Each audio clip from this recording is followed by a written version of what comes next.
اللہ کے علاوہ کسی اور کے در پہ نہیں جانا چاہیے۔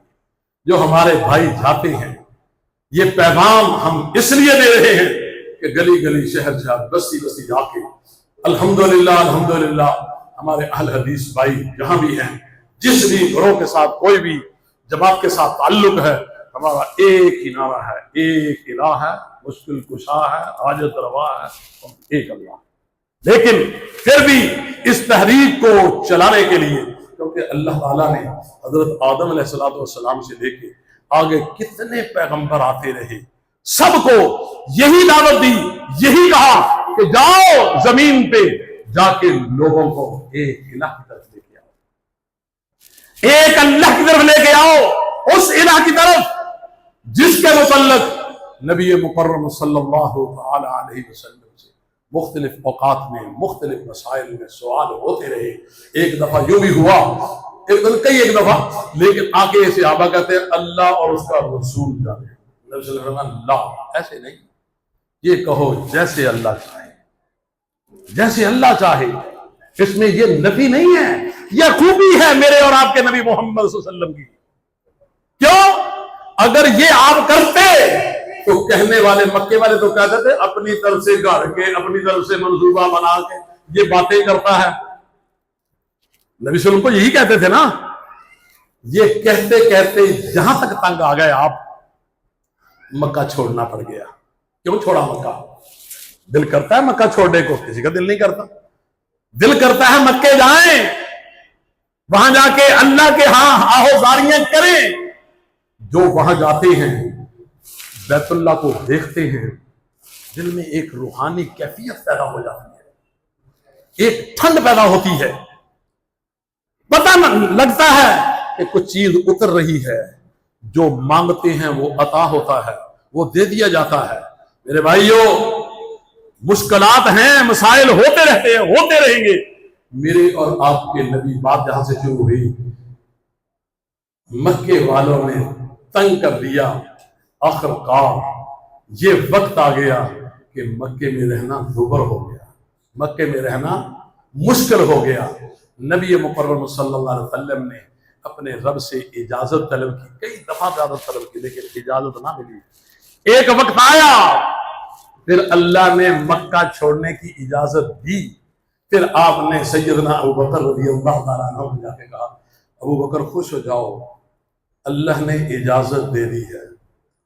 میرے اور آپ کے ایک اور نبی حضرت یونس اللہ کی اجازت کے بغیر نکلے تھے، اپنی قوم کو، اپنی بستی کو چھوڑ کے۔ پتہ ہے نا سب کو، اللہ کی اجازت کے بغیر نکلے۔ ٹھیک ہے میں نہیں آپ کے پاس رہتا، جاؤ جو کرنا کرو، میں چلتا ہوں۔ چلے گئے، اللہ نے اجازت نہیں دی۔ کیا ہوا پھر؟ نکلتے ہیں، مچھی نے پکڑ لیا۔ اے یونس، تو میری اجازت کے بغیر جاتا ہے؟ میں نے تو تجھے اجازت نہیں دی۔ کس نے کہا؟ اللہ نے، پیغمبر ہیں۔ پھر کیا کہا؟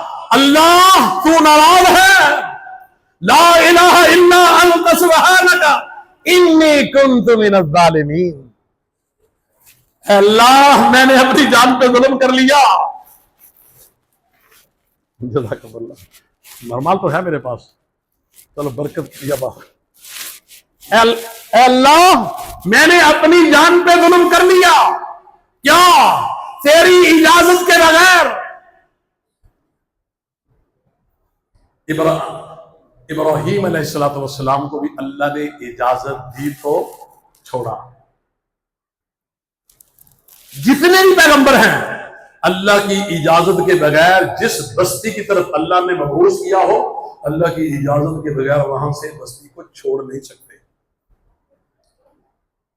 کہنا یہ چاہتا تھا، بڑے پیارے نبی ہیں یونس علیہ السلام، اجازت کے بغیر نکلے، اللہ نے مچھی کو کہا پکڑ لو اسے، اور ساتھ یہ بھی کہہ دیا۔ کہنے والے کہتے ہیں، وہ کہتا ہے 48 گھنٹے رہے، کوئی 40 دن کا ذکر کرتے ہیں۔ خیر روایتیں ہیں اسرائیلی، جتنے بھی دن ٹھہرے، جتنے بھی گھنٹے ٹھہرے، لیکن مچھی کو یہ حکم تھا کہ اسے کوئی تکلیف نہیں دینی، بس اسے پکڑ کے رکھ لو۔ تو ورد شروع کیا، کیا؟ لا الہ الا انت